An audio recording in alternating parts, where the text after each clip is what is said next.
minimal aspal hot mix atau cor, khususnya di daerah-daerah pesantren. Please bapak-bapak yang berwenang, saya benar-benar memohon.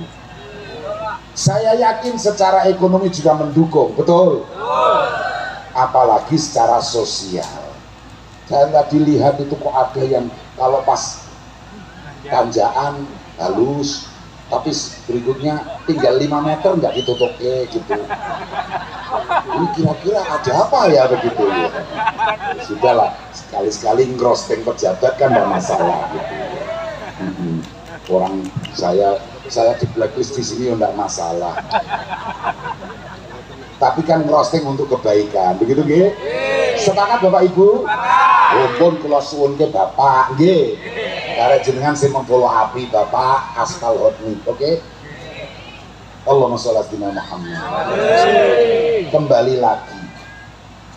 Jadi Rasulullah tadi kan lupa nggih bersabda, nanti menjelang hari kiamat umatku secara kuantitas semakin banyak, umatku jumlahnya semakin banyak, tetapi semakin tidak berkualitas. Ukurannya sederhana. Dulu zaman perang kemerdekaan, jumlah kakek nenek kita yang waktu itu berjuang mempertahankan negeri ini dibanding dengan kita sekarang, lebih banyak mana Bapak Ibu? Lebih banyak kita sekarang.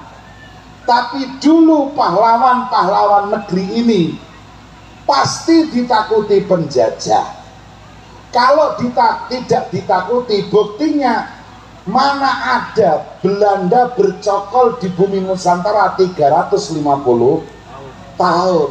Itu bukti Belanda yang dengan persenjataan mutakhir tidak bisa menumpas rakyat dan bangsa negeri ini. Tapi kira-kira kalau sekarang hari ini Belanda, Portugis, Perancis datang ke sini menjajah kita, kira-kira ada nggak yang berani mengangkat senjata seperti kakek-kakek kita dulu? Sedikit, paling-paling banser, paling-paling apa? Banser. Kalau Gen Z disuruh perang ya emang gue pikirin. Nggih napa boten. Jadi Rasulullah memprediksi jumlah umatnya secara kuantitas semakin banyak, tapi kualitasnya semakin menurun. Pertanyaannya, mengapa ya Rasulullah? Rasulullah menjawab, li'annahum asobahumul wahan. Umatku pada akhir zaman telah terkena penyakit al-wahan. Ma huwal wahan? Apa itu wahan? Hubbud dunya wa karahiyatul maut. Cinta dunia dan benci kepada kematian. Bapak Ibu, Bu, Ibu, yang paling sepuh kira-kira usianya berapa yang hadir ini? 70 ada? Ada. Halo? Yang 70 angkat jari. Halo? 70 ada? Kalau saya bertanya, kira-kira ngersake kapundhut benjang nopo?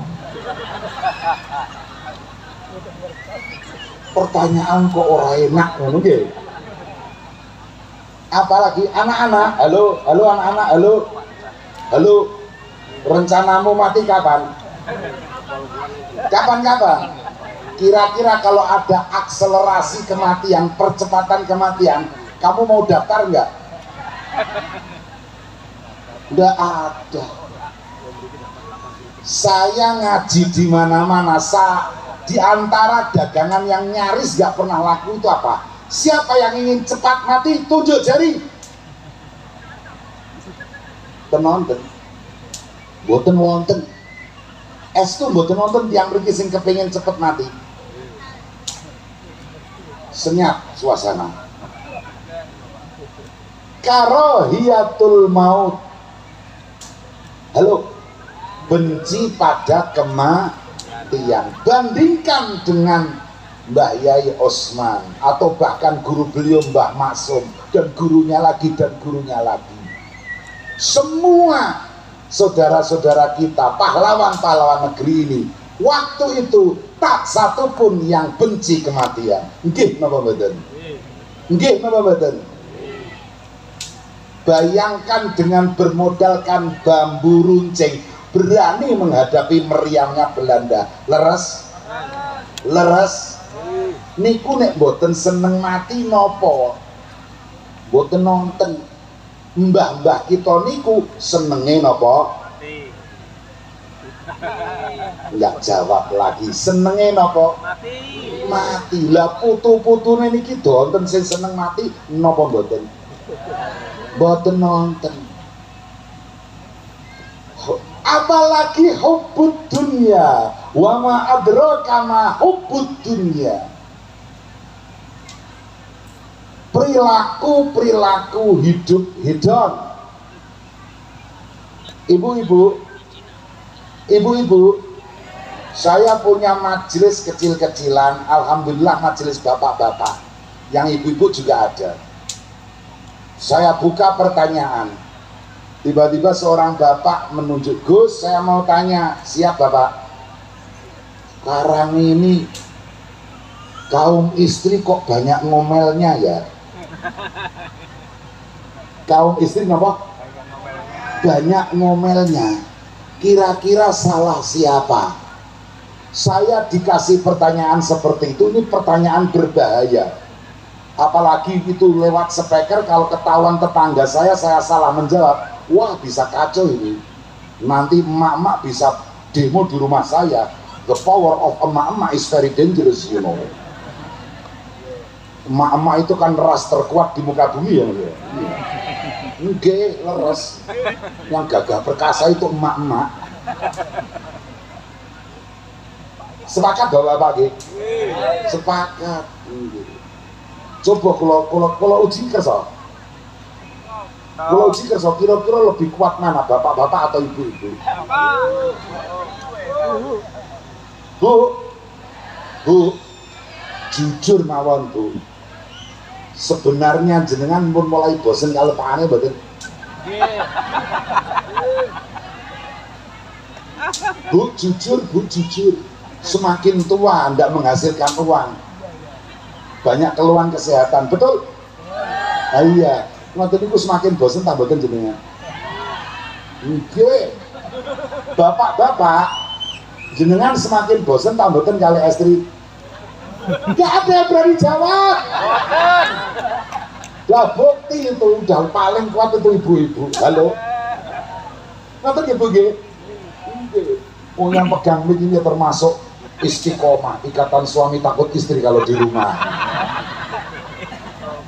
Betul nggih? Masya Allah. Kula niku saged ceramah teng pundi-pundi tapi nyeramai istri.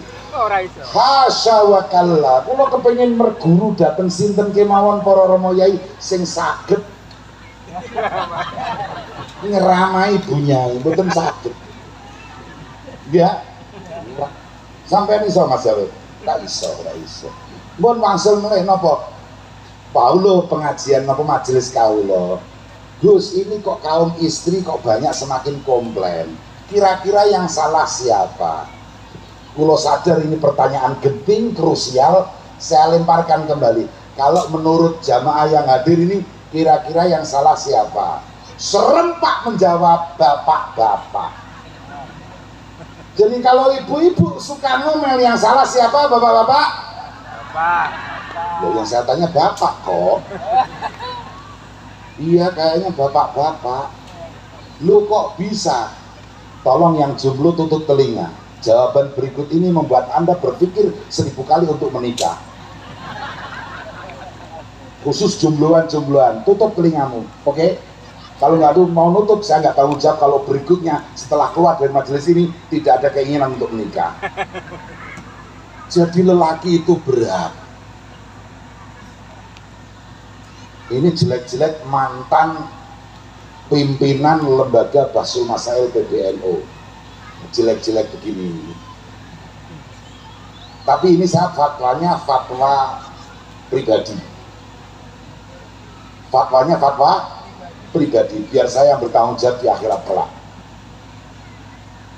Kalau nafkah istri dulu itu hanya sandang, pangan, papan, betul Bapak? Sekarang berkembang skincare, eyeshadow, maskara.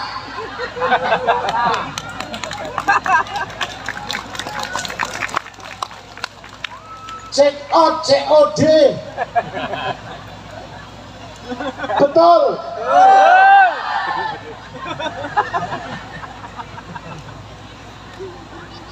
Enggak, berat jadi lelaki itu, dan itu harus kamu penuhi semuanya.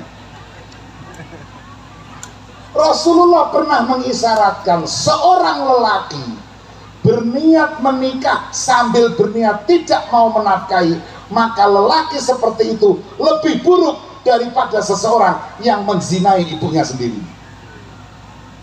Na'udzubillah min. Halo bapak-bapak, skincare-nya sudah dipenuhi? Belum.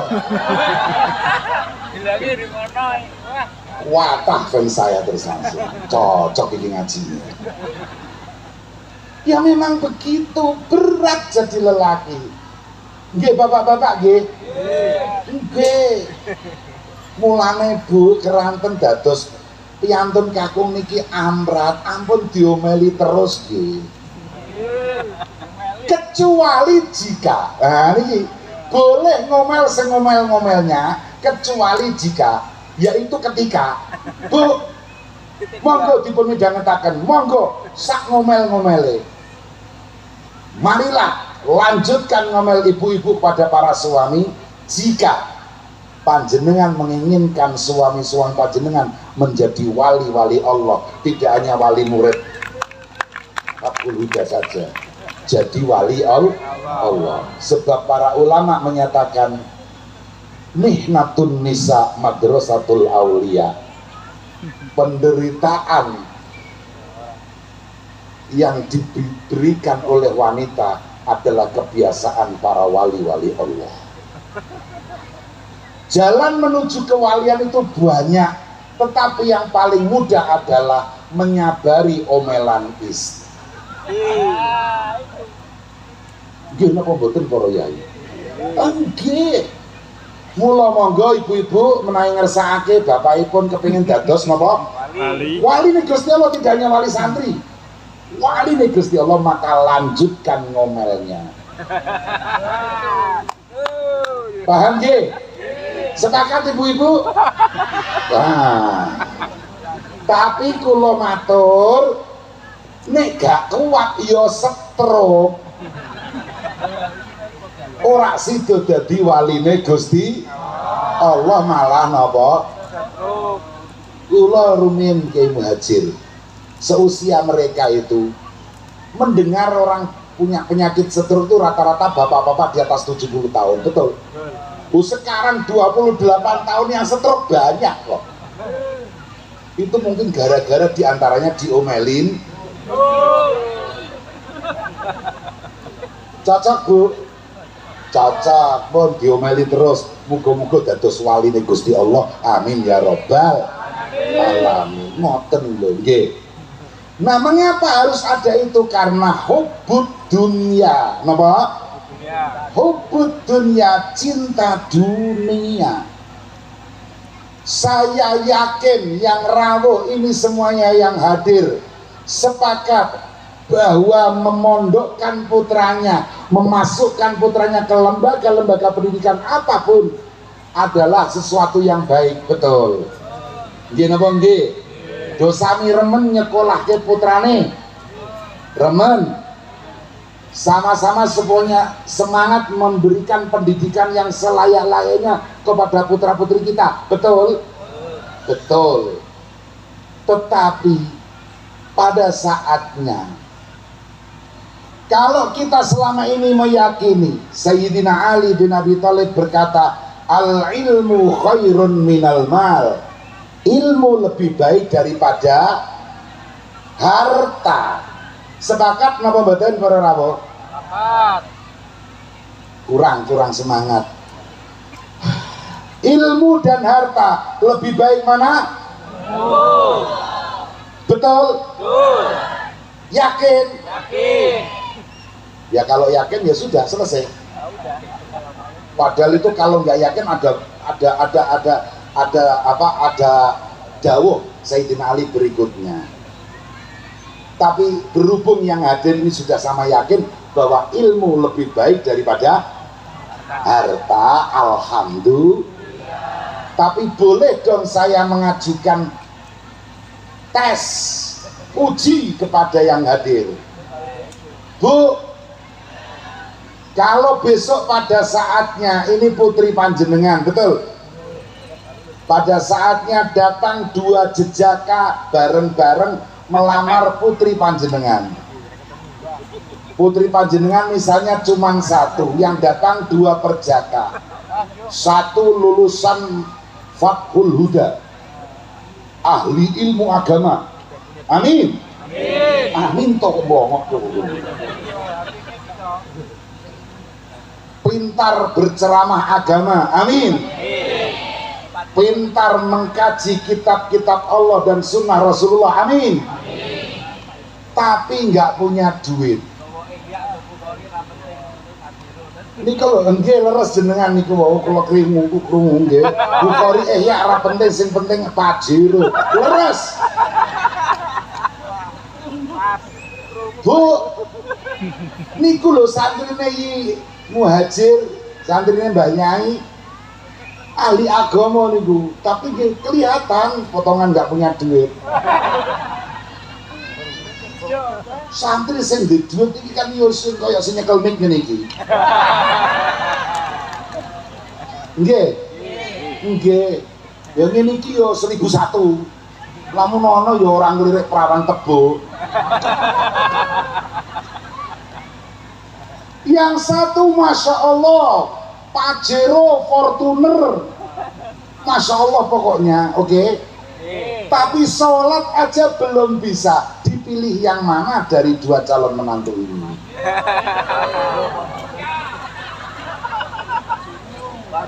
Yang berharta atau berilmu?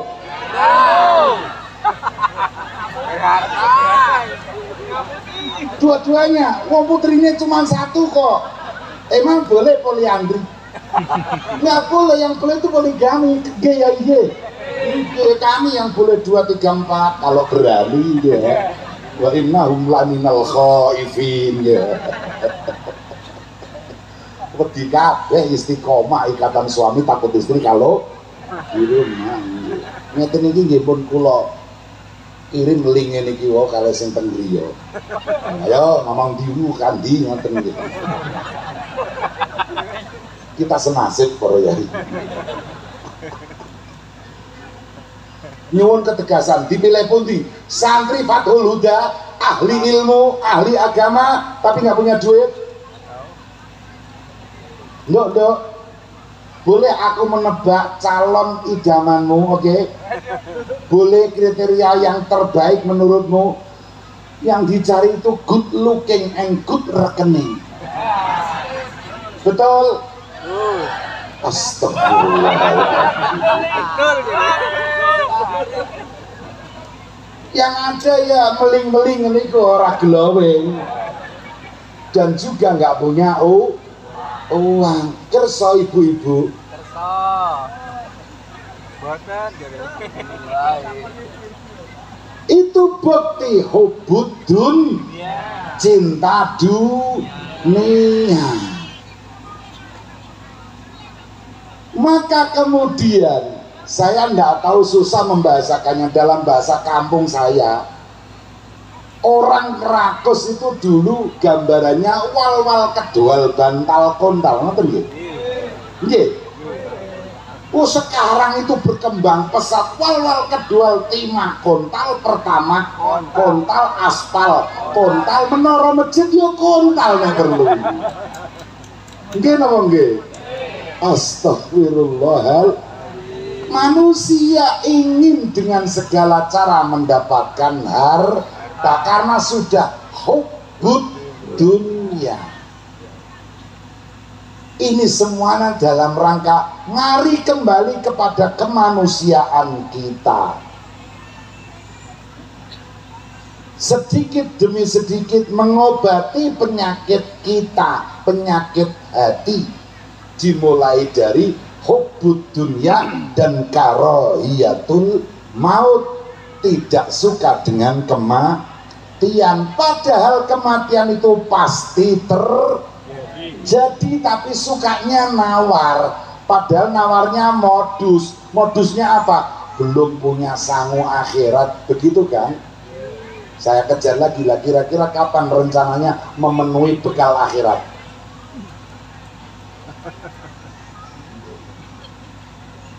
Al-Hasan Al-Basri dapat tamu curhat.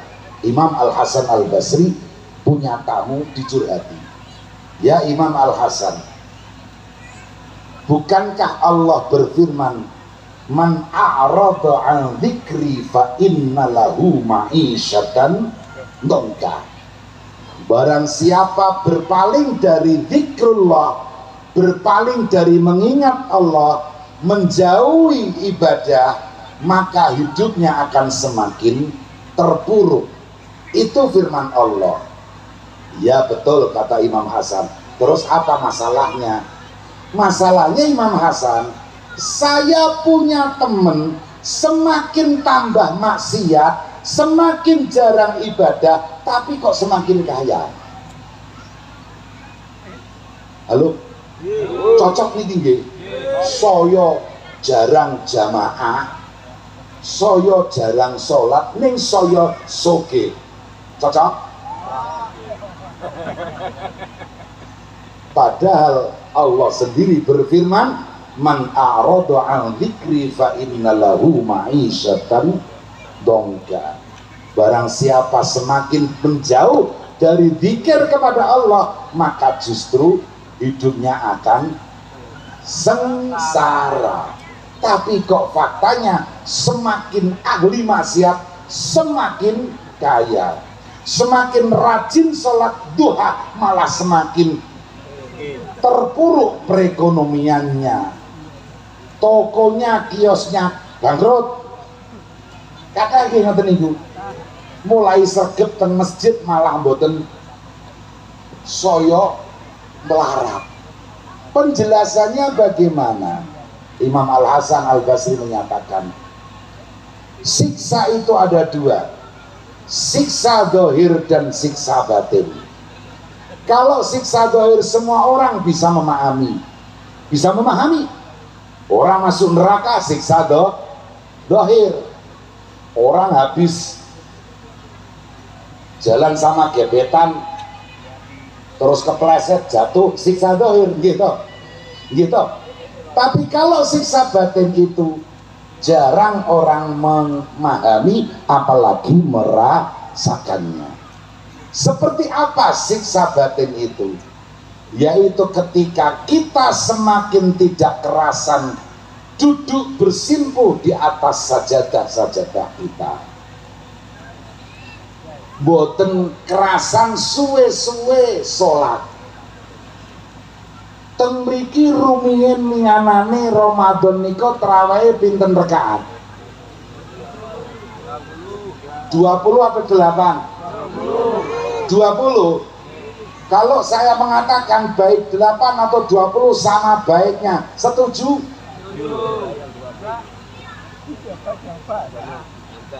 Cung coro sampean enak di 20 apa 8? Harus rasa bohong. Oke, 20 yang dibaca apa? Al-Hakumud dengan kulhu bolak-balik toh? Bagaimana kalau saya mengusulkan dimulai dari masyayikh RNI Raweh bulan Ramadan yang akan datang, setiap malam minimal 2 juz Al-Quran. Bubar. Sepakat Bapak Ibu? Enggak. Berarti enggak kerasan berlama-lama di atas sajadah. Ini loh siksa batin yang tidak semua orang merasakan dan apalagi memahaminya. Lu kok bisa? Taruhlah contohnya saya sedang disiksa secara batin oleh Allah, maka saya pasti kalau sholat cepat. Mengapa? Karena Allah seperti tidak berkenan. Itu nadif lagi. Aku sebel melihat mukanya nadif. Maka supaya aku tidak sebel lagi, aku buat hatinya tidak kerasan berlama-lama sholatnya. Paham napa paham? Paham. Panjenengan dipun ngotenake pangeran kersa. Panjenengan hati kita dibuat tidak kerasan beribadah, malas berbuat kebaikan. Itulah sebenarnya kita mendapatkan siksa, tapi siksa batiniah. Mari kita lawan siksa batinnya itu dengan pertama kali tarawih yang akan datang 2 juz 1 malam. Nggak ada lagi yang mau menerima. Ya berarti yang semua ada ini semuanya mendapat siksa dari Allah Subhanahu wa ta'ala. Tapi siksanya siksa batin. Astaghfirullahaladzim.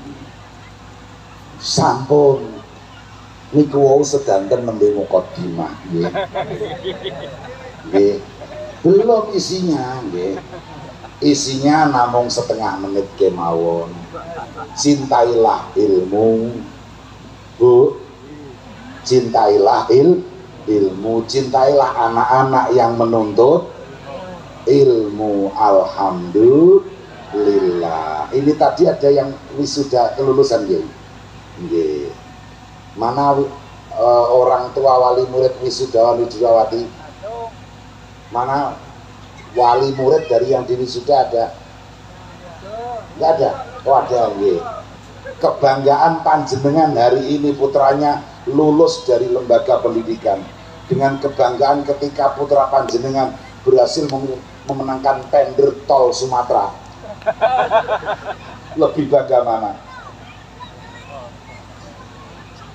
Lebih bangga mana? Mari kita berintrospeksi dengan diri kita sendiri. Tidak perlu melihat kesalahan orang lain, kesalahan kita sendiri. Sejauh mana kita cinta dengan ilmu. Insya Allah itulah. Maka sekaligus juga cinta dengan lembaga-lembaga pendidikan apapun, termasuk diantaranya hari ini adalah apa? Lembaga pendidikan pesantren. Pesan saya khusus untuk Bapak Ibu wali santri. Pilih antara 2 hal. 1, pesantren Fathul Huda tidak ada liburannya sama sekali.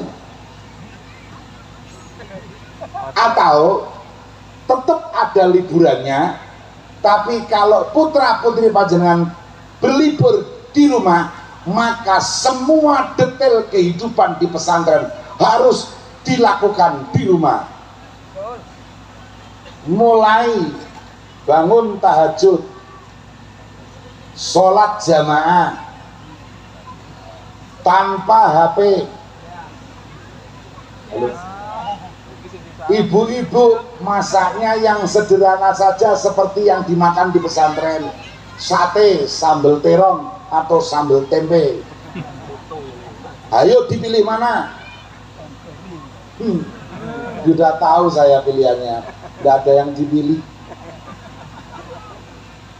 Rata-rata begitu putra putri panjenengan liburan di pesantren, nyampe rumah bapak-bapak langsung ngasih komando, Bu, mumpung anakmu di masak keseng, oh kan bisa melanjutkan. Ini racun Bapak Ibu. Mereka 11 bulan dilihat dengan kesederhanaan, bukan diseksa. Halo. dilatih hidup sederhana.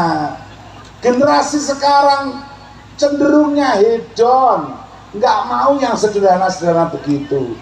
Tapi begitu liburan, keran dibuka seluas-luasnya, setiap hari ngajak kulineran kemana, betul?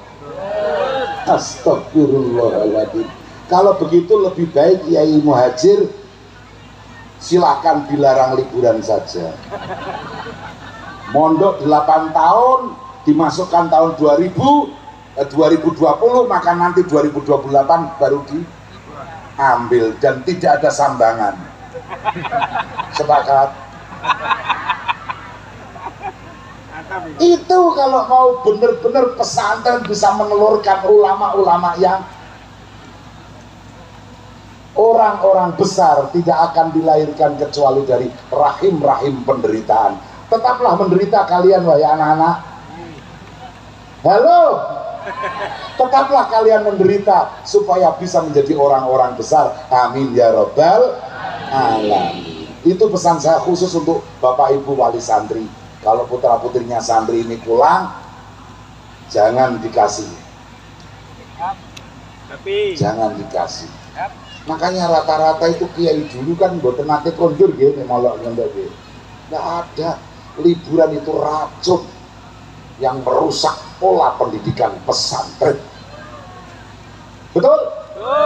Betul, iya betul. Nggih rusak kabeh nggih nggih. Wong kula niku uger bakdo liburan. Santri kula sing payu niku pun saged kula suudoni dan selalu terbukti. Iki engko jamaah subuh ora ana santriku. Hari pertama setelah liburan, sengaja saya nggak mau membangunkan. Sengaja. Kalau sudah dirusak di rumah masing-masing, maka wali santri adalah perusak-perusak pondok. Sepakat Bunyai? Sepakat. Setidaknya harusnya silakan liburan tapi di rumah tetap seperti di pondok. Sanggup napa mboten? Mboten. Gitu. La ilaha illallah. Pun cekap semanten kemawon. Mugi-mugi tetap tidak bosan pondok anak-anak. Ya kan? Bangga berada di lingkungan yang selalu berusaha mencari ridha Allah Subhanahu wa ta'ala. Amin ya rabbal alamin. Yunaku papunten sampun estu sonten niki mangke nggih miras pantes langsung pamit Pak Yai. Nggih, kersane mboten terlalu lama di perjalanan. Nggih. Al-Fatihah.